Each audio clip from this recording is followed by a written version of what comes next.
Itu ta'ala wa ta'lim wa tazakkur. Fadahul istifadah sunnati rasulihi wa doa ilal huda wa dar. Tiwa awajihillahu kurbihi wa sawabihi subhanahu wa ta'ala. Saluka ilman laduni wa maswaba sofihan ya wahabu. Qala al-mu'allif rahimahullahu ta'ala wa nafa'ana bi'ulumihi fi daraini. Yasir wa la tu'asir wa tamim bil khair wa la hawla wa la quwwata illa billahil alim. Ilahi anta maqsudi wa ridhaka bi'atini mahabbataka wa ma'rifataka. Amma ba'du, assalamu alaikum warahmatullahi wabarakatuh.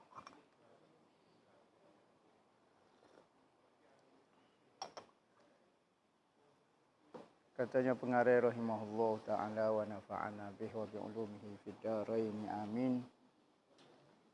Sehinggalah berkata dia berkata Syekh Daud bin Syekh Abdullah Al-Fatani dalam kitab dia Durrus Samin, sehinggalah berkata beliau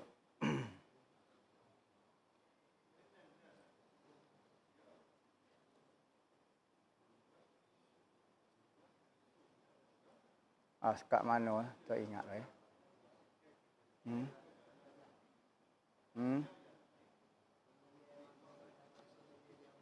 Muka suratnya. Muka surat 18.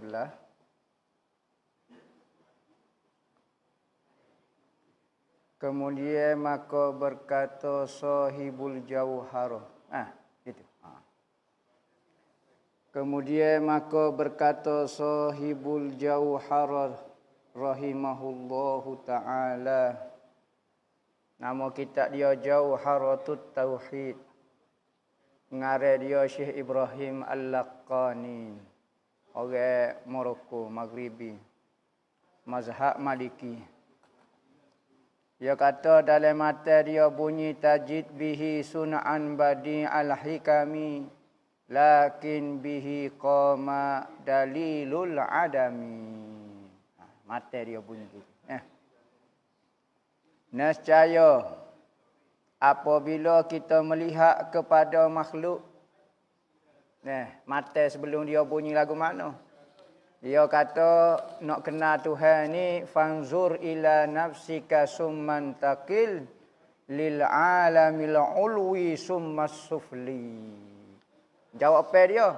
Tajid bihi sun'a badi al hikami, lakin bihi qama dalilul adami. Tuhan suruh melihat dalam mata tu kata, maka lihatlah kepada diri kamu, kemudian pindahlah perhati saat ni kepada alam yang tinggi dan alam yang rendah makhluklah. Tajid, nescaya kamu akan dapati bihi dengan pandangan saat ni, perhati saat ni, dengan nazarmu saat ni, sun'an, satu ciptaan, badi al-hikami, yang sangat indah dan yang sangat hebat. Lakin akan tetapi semua itu menunjukkan ketiadaan berlaku. Dalil ketiadaan makhluk. Dalil makhluk ini asalnya benda tak ada, perlu kepada Allah Ta'ala, perlu kepada penciptaan daripada Allah Ta'ala. Dia kata nescaya engkau dapat dengan dia, dengan pandangan saat ni, dengan segala alam yang tersebut. Apabila mu tengok kepada alam ulwi dan alam sufli. Alam tinggi ni alam bahas dah dah. Kita ngaji dalam kitab Gabriel bahas alam. Dalam kitab apa? Irsyadul ibad. Irsyadul ibad. Ukur dulu je tak ada. Dalam ukur dulu je ada. Tak ada dah. Irsyadul ibad dia bahas mengenai alam. Alam atas, alam bawah ada. Alam jin, alam gapo dia. Beberapa alam dia bahas. Maka dengan segala alam yang tersebut, alam tinggi, alam bawah, dahulu itu, hok kita pandang ni. Apa tu? Perusahaan. Ataupun satu ciptaan. Perusahaan ni, bahasa zaman dulu tu moden ambil dah tu. Bahasa lah ni tak guna suku pasar. Kita jangan guna hina bahasa orang lama kerana pada masa dia, bahasa yang ia guna sangat standard dah. Tengok zaman hantu. Zaman dulu orang kecek. Maka kita lah ni suka duk main tuai hamba. Kajam 4 malau, kajam berlipat. Kajam hamba memang lipat tiap hari dah. Misalnya. Maka orang dulu kecek tu standard habis dah level. Maka tak perlu diubah kadang-kadang kitab dia. Kerana ia menggunakan bahasa yang paling standard dan paling halus dah.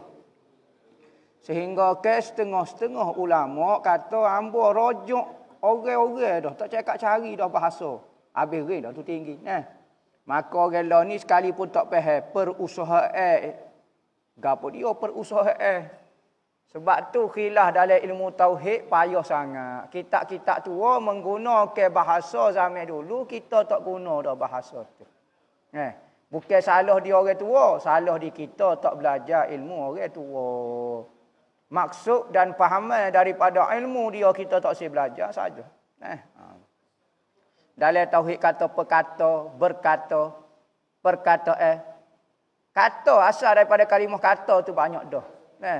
Telah berkata-kata oleh orang yang berkata-kata dengan sifat perkata akan perkataan kata belaka tu beza belaka tu bumi langit belaka pak perkataan tu beza belaka orang lain ni kata habis bahas terjemah sifat kalam sifat berkata-kata salah awal-awal lagi orang terjemah sifat perkata salah pula salah menurut bahasa pula bahasa so kira makna dia betul lah ni gaya kepa pula berkata-kata.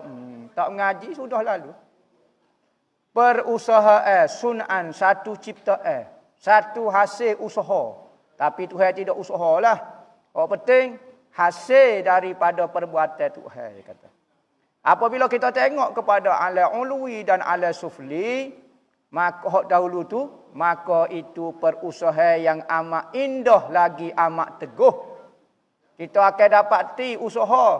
Kita dapati alam ini sebenarnya satu usaha. Bukan satu perusahaan. Satu ciptaan yang amat indah. Dan yang amat kukuh dan teguh. Tak ada orang boleh kosek alam ni. Tak ada orang boleh tembok. Bisa-bisa Amerika nak tembok matahari tak boleh. Nak tembok bulan biar jatuh. Nak kait kau apa nak bahaya pukak kau tak boleh hukum dia. Ikan banyak mana orang duk pukak dalam air. Tubik pacigoh. Air rasa kering ada lagi. Pokok duk tumbuh semacam. Makna ciptaan yang sangat teguh. Yakni yang sangat hebat. Kita buat rumah butuh. Bukan buat rumah. Bahasa air. Mampu air-air. Tak tahu nak buat bahasa air. Tu baru nak buat bahasa air. Tu langit tak jatuh-jatuh. Tiar tak ada. Tak payah kat cari dah tiar. Pergi di kutub utara pun tak ada tiar. Tak jatuh atas kepala pun. Berarti teguhnya ciptaan Allah Ta'ala. Lagi luas. Apa dia tu? Apa dia itu? Lagi putus. Yang menyebut. Yang menyabitkan. Atas Tuhan yang menjadikan dia amat kamal kudratnya dan amat meliputi ilmunya.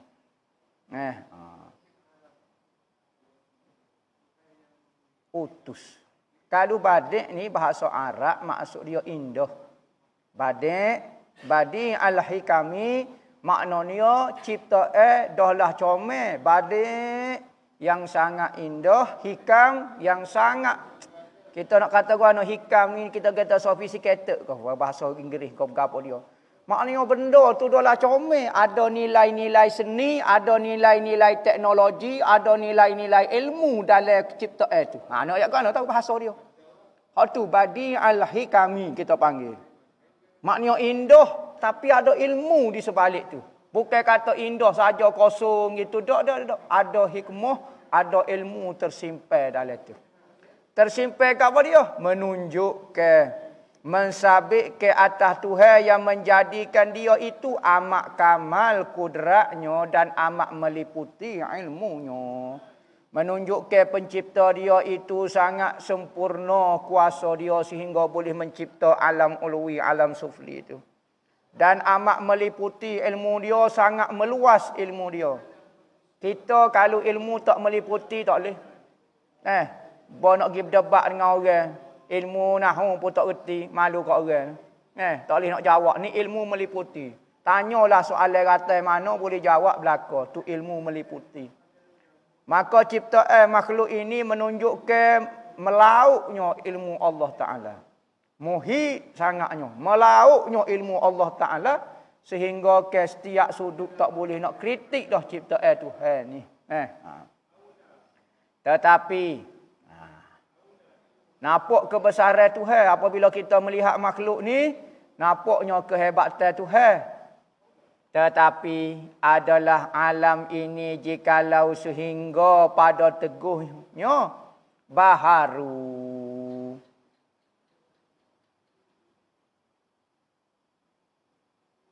Karena bahawasanya dengan dia, karena tu berdiri dari adamnya cipta saat ni. Adamnya alam saat ni. Apabila kita perhati kepada kejadian makhluk begitu indah, begitu hebat sekalipun, maka biar nampak kebesaran Tuhan, bukan nampak kebesaran makhluk pula. Ya nak royak, kita perhati makhluk ni, jangan nampak makhluk, nampak kebesaran Tuhan. Semakin teguh akidah kita mengenai Tuhan, semakin puas hati kita dengan Allah sebagai Tuhan, semakin hilang, semakin sirna makhluk ni. Semakin tak nampak kehebatan dia, maka sekalipun dia indah, dia hanya menunjukkan keadaan Allah, menunjukkan kehebatan Allah, bukan nak menunjukkan diri dia semata-mata. Bahkan menunjukkan ketiadaan dia. Yakni apa? Dia ni hanyalah ciptaan semata-mata. Indah-indah pun dia hanya ciptaan Allah. Hak indah sebenarnya, hak hebatnya Allah Ta'ala lah. Seperti orang yang bakar masuk ke yang sedap. Oh sedap. Oh sedapnya, sedap. Orang itu melihat kepada masuk ke saja-saja. Maka dia terpesona dengan masuk ke itu. Tetapi orang kalau teringat Allah pandai dia memasuk makan sedap. Tak nampak dah makan ni. Dia sebut sedap-sedap tu dia dak tengok ketua dia. Oh pandai dia memasuk. Ilai dah. Rasa sedap supaya tu lah. Nikmat rasa supaya tu lah. Tapi pandangnya syuhud tu melihat kepada pencipta dia. Melihat kepada jom masuk dia tu. Oh pandai dia mu. Semakin makan sedap semakin nampak kebisaan dia mu. Ada orang makan nampak makan ni saja. Dia nak ajar kita melihat makhluk lagu tu. Jangan ajar melihat makhluk semasa-mata tak sapak Tuhan. Melihat biasa sapak Tuhan, hak tu matlamat tujuan untuk kita nazar, untuk melihat makhluk ni tujuan dia supaya sampai kepada Tuhan. Jangan sampai kepada makhluk saja. Kalau makhluk gak duk main indah makhluk gitu. Patut Tuhan duk mana? Tak nampak Tuhan pada masa tu. Dia kata kerana bahawasanya dengan dia berdiri dari adamnya, iaitu arak yang baharu yang melazimkan bagi seperti gerak dan dia, maka melazimkan baharu itu baharu seumpamanya. Maka kemudian katanya pula, maka apabila kita lihat kepada makhluk, kita dapati dua saja dah. Kita ngaji dah makhluk ni dua. Arak dengan jiring. Comel pun, comel sekadar arak dah lah. Arak tinggi setara mana? Dia tak kekal pada dua masa. Pas kita tak kekal dua masa, nampaklah dia tu lemah. Sekalipun comel dan indah dan kukuh, hatta arah Tuhan pun, hatta syurga, hatta neraka pun, setara mana pun, masih lagi peringkat makhluk, masih lagi ada arak, masih lagi ada jiring, masih lagi ain, a'yan, masih lagi sifat, sekadar tu sahaja. Biasa-biasa sahaja. Bukan hakiki, bukan hakikat. Dia kata. Maka kita melihat makhluk ini bergerak dan diam. Gerak dan dia ini benda baru. Apabila kita kata satu benda tu bergerak, maka boleh kita tanya dan tak salah. Dia gerak. Bila dia start gerak, boleh kita tanya. Kerana dia bergerak. Kerana apabila bergerak, mesti asal diam. Baru bergerak. Dia gerak yang dulu lagi. Tak boleh. Mesti dia start bila gerak. Kerana gerak ni lagu ni. Sini duduk sini. Tu gerak panggil. Kalau tarik dia. Tak gerak lagu tu. Kalau gini. Orang nampak lah geraknya. Bila duduk sini, bila duduk sini, bila duduk sini, bila duduk sini. Gerak. Maka setiap benda yang melazimi gerak dan diam. Alai ulwi, alai supli bergerak belakang. Arah contohnya duduk dia. Malaikat duduk gerak. Ombak duduk gerak. Gunung duduk dia. Semua tu ada sifat belakang. Dia boleh bergerak, dia boleh dia. Boleh. Malaikat boleh duduk dia. Boleh. Boleh bergerak. Boleh. Tuhan tak bergerak. Lepas tu Tuhan duduk dia. Tak. Tuhan tak duduk dia juga. Lepas tu Tuhan gerak. Tak. Gerak dan dia ni sifat makhluk. Jangan letak di Tuhan. Maka ada orang kata Tuhan ni bergerak tak layak lah. Tak bergerak tu. Tapi Tuhan kena dia lah. Dia duduk dia senyap. Tak gerak tak apa dia. Cuma dia tak gerak. Tapi duduk dia, senyap, duduk atas ras, senyap. Salah juga. Kerana gerak dan diam itu sifat makhluk. Benda yang berjirim saja bergerak dan dia. Gerak dan dia sifat arak dipanggil. Tidak layak kepada Tuhan. Ni ciri-ciri makhluk. Jangan letak di Tuhan. Lepas tu Tuhan duduk dia. Tak boleh juga. Ni Tuhan bergerak dah berat lagi. Tuhan bergerak lagu mana? Daripada langit, daripada atas arah. Malam-malam turun ke langit dunia. Bergerak berat lagu tu. Tuhan tak gerak sebab dia. Lepas tu Tuhan ayat Quran kata Tuhan duduk atas arah. Ayat Quran duduk atas arah betul juga. Lepas tu Tuhan langit duduk turun kepada langit dunia. Betul juga. Faham mana so betul ni? Ya gini. Tuhan duduk atas arah. Lepas tu malam-malam kepala dia saja gerak. Macam labi lagu tu gerak. Turun ke langit dunia nak dengar doa hamba. Tahap mana demo labi. Demo sembah labi. Kau berapa dia Tuhan supaya labi kata. Ada lah kau tu. Bukan suka-suka ni. Orang yang mengaku ahli ilmu. Orang yang mengaku belajar agama. Bukan orang kedai kopi perkataan ni. Ayat ulama-ulama. Puak-puak dia. Puak-puak mujassimah. Puak-puak musyabihah. Nampak suka dia. Puak kita suka dia. Tapi puak dia anggap tu perkataan ulama dia. Dia kata duduk atas arah pada kepala sahaja gi. Bukan hamba reka disebut di dalam kitab dia. Fitnah ni. Kerjaan ni puak ni fitnah orang Wahabi. Lepas tu kata teroris. Lepas tu mudah semua. Mengarut belakang bila masuk kereta fitnahnya. Orang kalau dia curi masuk dalam rumah kertas lalu. Dia mau curi. Kita tanya orang lain. Seru hati dah ketar dah dia. Ketar dah. Kalau kita tak curi tak seru hati. Ni duk main seru hati. Apa dia? Dah dia mau bukan Wahabi tak sedut seru hati lah mengajarnya. Dia kata kok PhD lah apa dia. Imam Ghazali paling kuat. Dalam kitab-kitab tasawuf, imam mazhab duk kata orang ngaji. Orang ngaji lagu ni. Dia benci kok orang ngaji ko. Dia oyak lagu tu supaya beki orang ngaji. Jangan niat kerana dunia, nak kupu pitih, nak dapat pangkat, nak soho, nak dapat follower, nak gapo dia. Dia kata kok talabul ilm saja berak. Pas dia sendiri talabul ilm. Dia sendiri orang belajar. Supaya ni lah kita duk kata ke PhD. Hak PhD ikhlas tu. Guru-guru kita pun PhD ada. Tak sudut bimbel jadi seru hati lagu mana. Seru hati kepada orang yang tak betul lah. Kalau demo seru hati berarti ada tu nyakit ke demo. Ya biasa obat ni. Kalau kita sapu hak tempat tak sakit tak seru. Kena tempat gatal kan. Ia juga nyak. Jalan belakang lah tu. Kalau hati demo seru kena molek obat hamba tu. Kena molek di hati demo tu. Kalau hak tak seru, hak tak kena penyakit gatal, kita sapu seru. Tak ada masalah. Siapa ke dia? Seru gatal-gatal. Demo ada penyakit kurat dah tu. Tentu dah demo tak usah mengaku lah. Maka orang kalau ada terasa tu, dia betul lah. Sebab tu ulama kata siapa dia benci kitab Ihya. Berarti dia ada masalah hati dia. Tak sedap baca kitab Ihya ni. Tahu dok kata kat orang. Seru dah tu. Dia tak kata kat orang, dia nak beki orang. Maka orang sakit saja yang merasai. Jadi PhD tak sedut seru hati lah. Mungkin dok seru hati, tak puas hati. Oh anti PhD Ustaz Mahizah Soho nama hamba pakai Soho dengan gitu nah. Kita anti hak tak betul lah kalau hak betul buat apa nak salahnya ikut dia nak ngaji ikut PhD ikut dia lah. Nah. Oh. Asal ngaji molek tak ada masalah. Ni hak mengarut ni. Sebab lah ni kita tengok Wahabi duduk guna label title PhD nak nipu masyarakat. Nah, ulama dia petika. Ulama dia ajar kritik ulama, ajar was-was ke ulama, ajar ulama ni menipu. Ulama ni deki, ulama ni khianat, ulama ni susuk ilmu, ulama ni tidak amanah, ulama ni gini. Apabila kita tegur pok dia PhD, seru hatilah. Nah. Jadi PhD ni dia mau guna. Pok-pok Wahabi ni guna untuk menipu masyarakat dah ni. Jadi sebab tu hamba katok betul-betul Wahabi sebagaimana Syekh Wahabi katok ulama-ulama sehingga orang berani, orang kampung pertikaian ulama lah ni. Oh berani, wali tu rasa nak kira tak percaya habis dah pokok dia ni. Yang tipu dia Syekh Wahabi ni. Maka lah ni kita katok Wahabi, sanksi ke kita Wahabi lah ni kalau mari doktor tak apa nak percaya dah. Nah, kalau ulama kita percaya.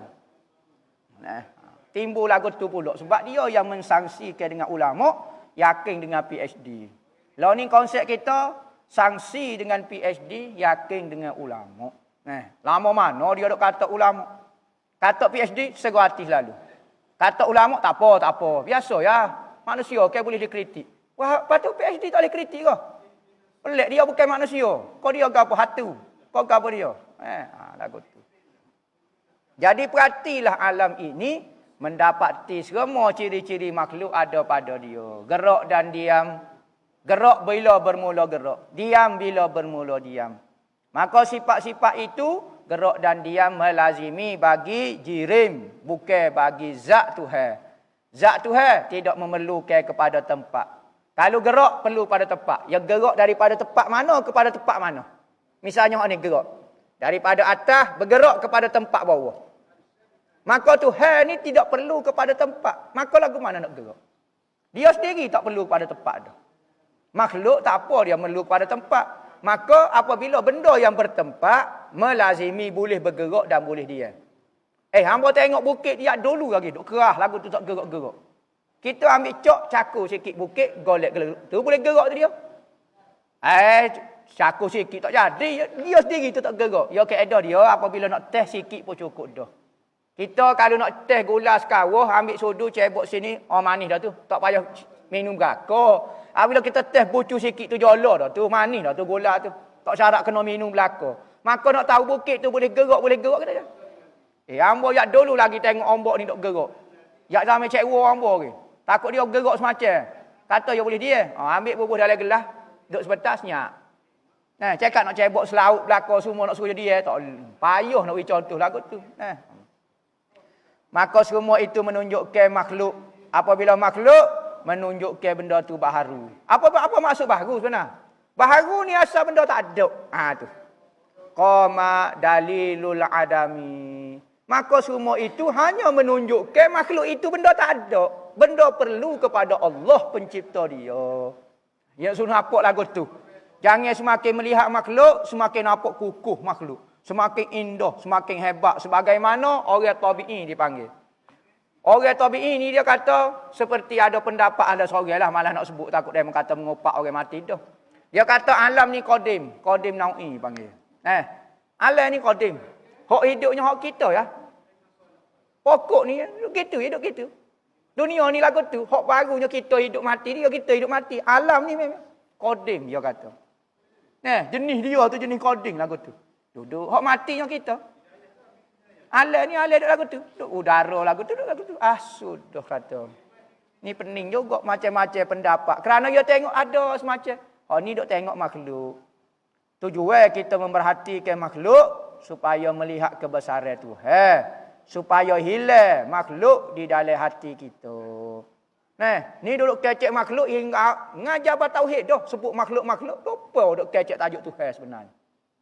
Maka ada orang ngajar tauhid, kuat sangat ilmu akal. Makhluk apa suruh? Hamba ngaji tak nampak langsung. Berapa tahun dah dia mau ngaji? Hamba ngaji mantik, ngaji makulat, ngaji apa. Apa lagu mana? Nampak makhluk tu. Tak aja nampak gitu Tuhan ngaji. Sudah. Lagu mana? Tujuan kita mengaji ilmu makhluk ni supaya nampak Tuhan. Tu yang nak ayat. Wa kullu ma jaza alaihi al-adamu alaihi qat'an yastahilul qidamu. Dia kata. Tengok ni. Syekh Ibrahim Al-Laqani kata. Dan tiap-tiap barang yang harus atasnya Adam. Okey, makhluk baru. Apabila baru, benda yang asal tak ada nah. Maka barang yang tak ada dia kata. Apabila barang ni tak ada, maka mustahillah dia tu qadim. Dia kata, kidamu. Mustahil dia tu tidak ada permulaan. Mesti dia tu dicipta. Tengok rentet-rentet belajar. Ada. Masuk sifat kidal dah. Nah, kidal yang kait pula dengan bakok. Ya berkait belakang benda tu. Nah, asalnya nampak keadaan Tuhan. Apabila ada nampak pula makhluk ni benda baru. Mula-mula baru benda tak ada. Apabila tak ada benda mustahil qadim.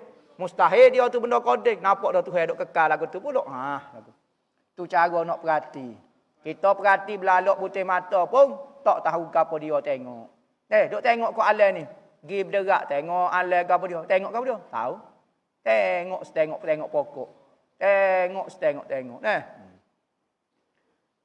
Dia kata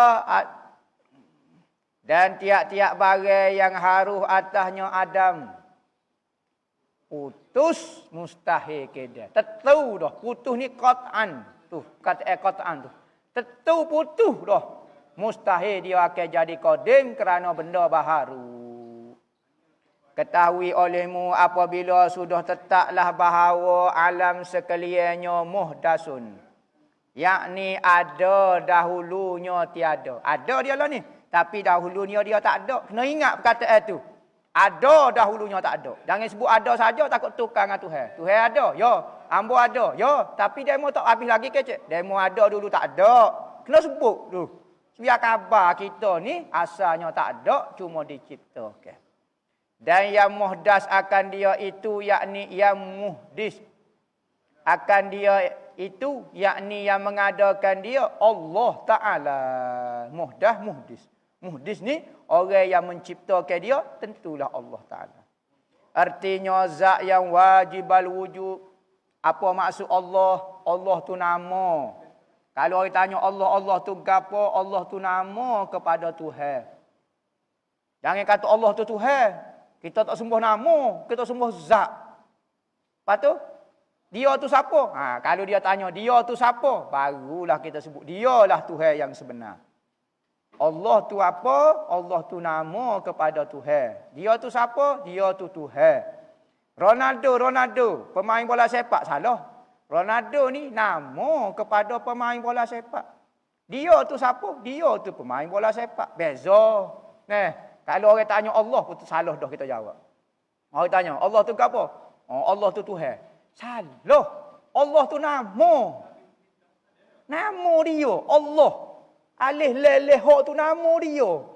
Lepas tu dia tu Allah. Dialah Tuhannya. Dia, zat dia tu lah Tuhannya. Bukan kata, jadi kita sembah nama ke sembah Tuhan? Sembah Tuhan. Hak tu tepat. Tetapi kebanyakan orang manusia kecek pakai hamba sembah Allah lah. Allah yang dimaksudkan tu bukan nama, maknanya zat dia dah tu. Maka ulama kata salah sebenarnya kecek lagu tu. Nak sembah nama mana boleh. Sembah zat dia.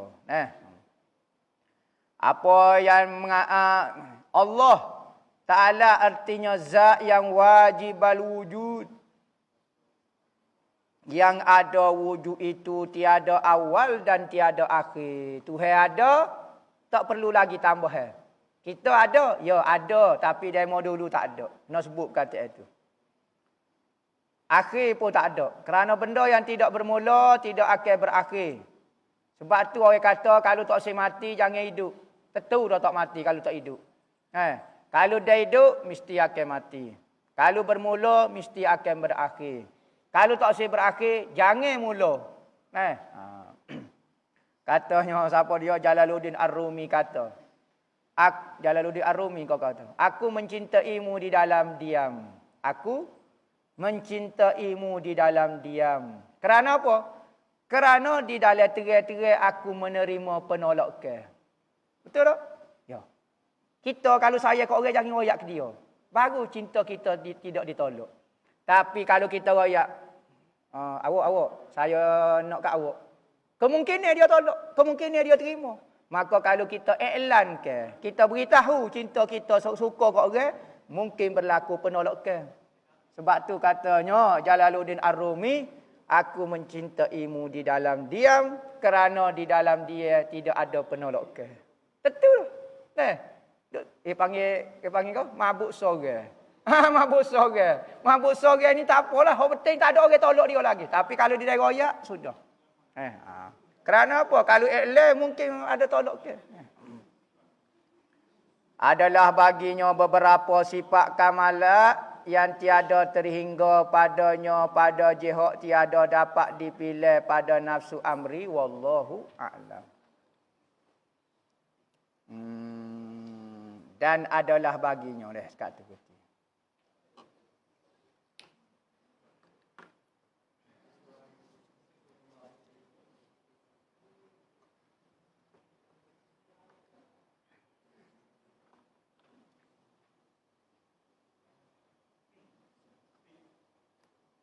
Macam mana nak memahami betul-betulnya qada qada? Macam mana nak memahami betul-betul qada qada? Kena belajar. Apa maksud kita beriman dengan qada qada? Yakni kita percaya semua yang berlaku kepada diri kita dan kepada semua makhluk, sama ada benda itu perbuatan, perkataan, apa dia ke, semua sudah ditakdirkan oleh Allah Ta'ala. Kita sebagai hamba perlu diam dan senyap, perlu redha di bawah tadbir Allah Ta'ala. Tetapi Allah Ta'ala membekalkan kepada kita usaha. Maka kita perlu berusaha untuk kebaikan. Benda tu berlaku, tak berlaku, tu suku pasal. Penting kita kena usaha untuk kebaikan. Kita akan diberi pahala kerana usaha tu sahaja. Yang berlaku sudah diqada, sudah diqadakan oleh Allah Ta'ala. Belajar beradab dengan Tuhan. Jangan banyak kecek di bawah tadbir Tuhan. Mujur dia makan nasi kita pun alhamdulillah dah. Pujuklah hati kita supaya suka dan supaya redha dengan Tuhan. Guano kita nak menghadapi golongan munafik serta fasik di zaman ini. Berdoalah supaya kita jangan tergolong daripada orang munafik dan orang fasik. Takut kita orang fasik juga. Kita sedap dok kata kat orang. Orang ni fasik, kita fasik juga. Sedap kita dok kata orang munafik, kita munafik juga. Ni ada ni kumpulan lah ni. Orang ni munafik, orang ni fasik. Macam-macam lah dekat-dekat musim-musim dia ni adalah munafik timbul lalu dah. Nama munafik, nama fasik, nama gapo macam-macam. Nama kafir, nama murtad macam-macam. Maka, hak penting doa dengan Tuhan, jangan kita ada perangai munafik dengan fasik. Dan kalau kita Tuhan selamat dah, alhamdulillah, ajak pok dia pula biar jadi molek. Gitu dah lah. Nak melabel-label ke orang munafik, takut kita munafik tak tahu. Sedap dok kata kat orang munafik. Dia sendiri pun kecek menipu. Ayatul munafik dia ada belaka, tapi dok kata orang munafik tu daripada awal pak bila. Lepas tu beza, ambul tak piuh atas kepala, jadi Islam lalu. Orang lain munafik belaka. Nyango juga, tapi kecek menipu, munafik tu. Janji tak tepati, munafik tu.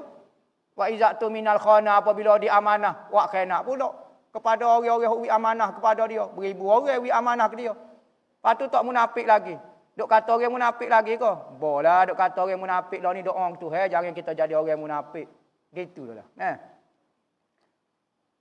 Kalau tak kahwin mati lagu mana? Mati tetap berlaku. Mati saja, terlepaslah lah. Nikmat dunia, nikmatul ijad katanya orang tua. Nikmat ada ni tu.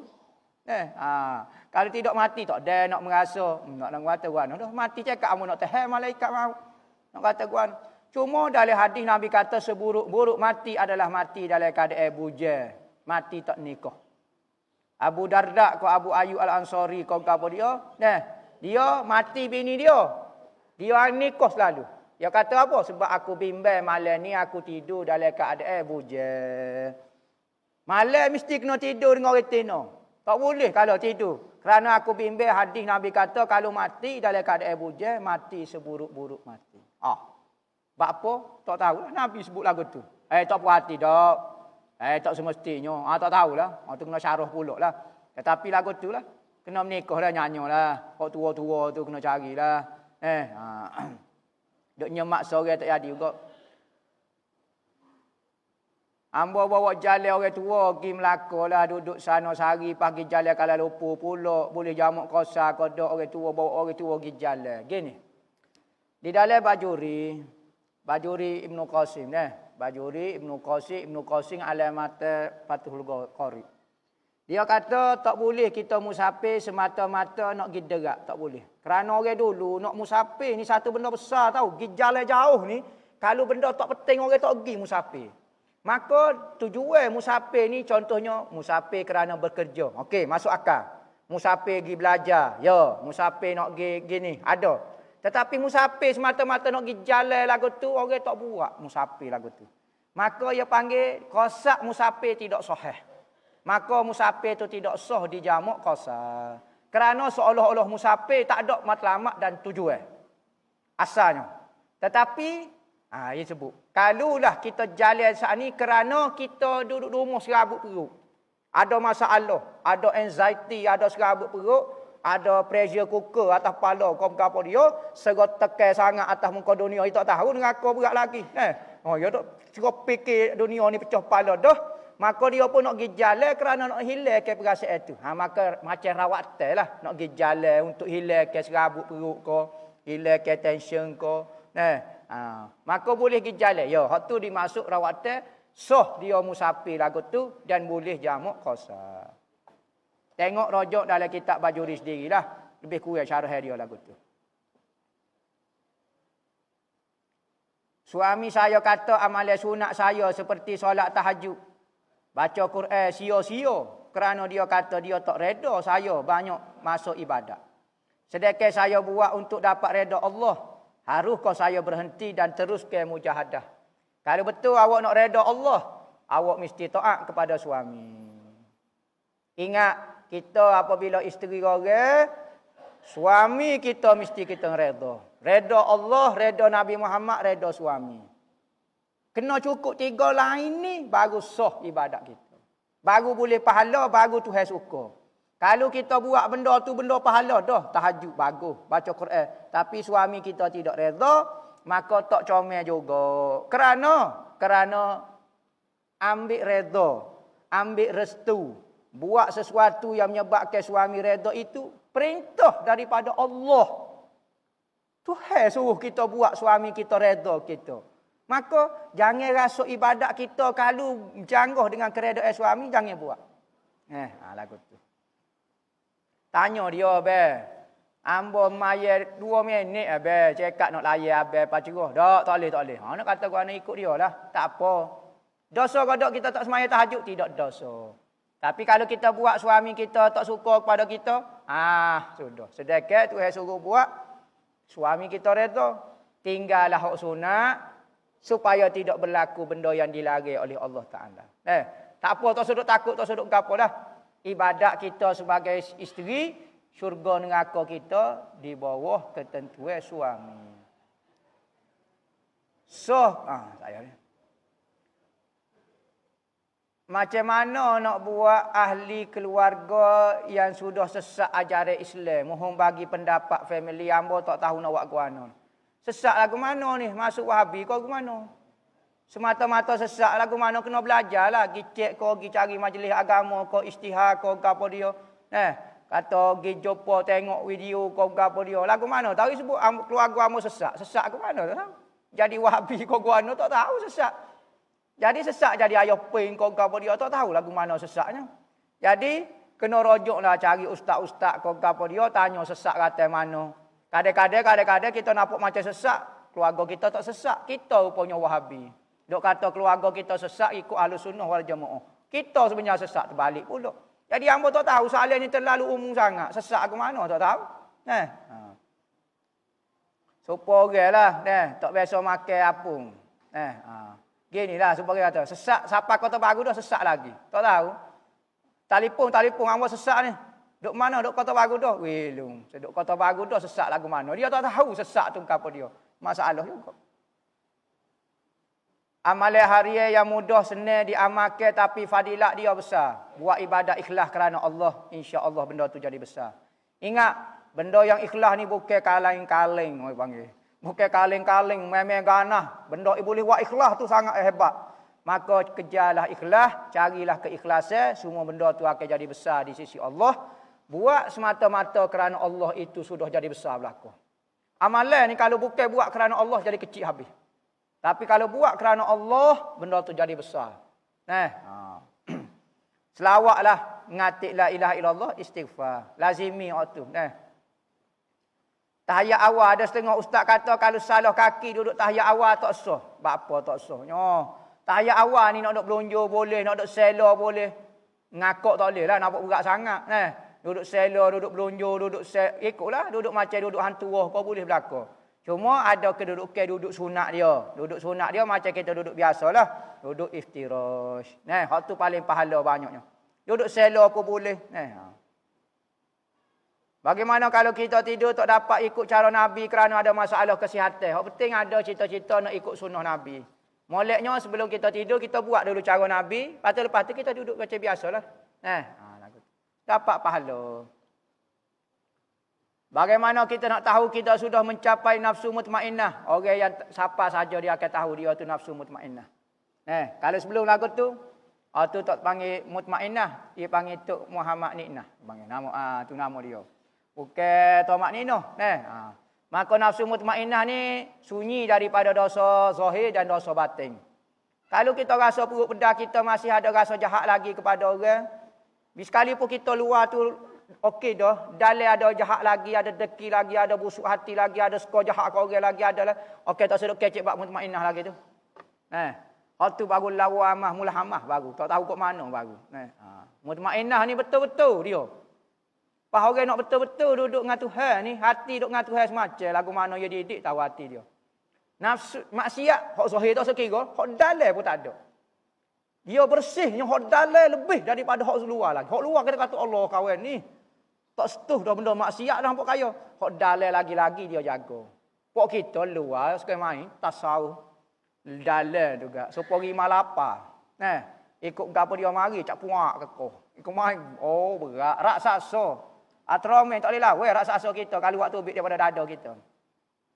Macam mana nak naik darjat iman turun naik ni? Belajar ilmu agama, berzikir banyak. Nabi kata bersihkan iman, hati yang berkarat, banyakkan la ilaha illallah. Biarlah wahabi marah pun sebut la ilaha illallah. Ngatik dia la ilaha illallah. Orang marah ngatik banyak lah ni orang tak sedap cara pokok dia lah. Ngatik biar tambah iman. La ilaha illallah biar sebut. Hari ni sehari tak boleh sebut 10 kali, tak sebut pun. Lepas tu nak suruh naik email ke mana? Biar ada masa. Sebab tu orang tua buat ngatik, buat kau tu malam Jumaat. Nak suruh kita tambah email lah tu. Adakah qasidah qad kafani itu daripada email haddad dan apa kelebihan mengamalkannya? Email haddad ke? Qad kafani ilmu rabbi email haddad. Kelebihan dia tak tahu apa. Qad kafani tu munajat.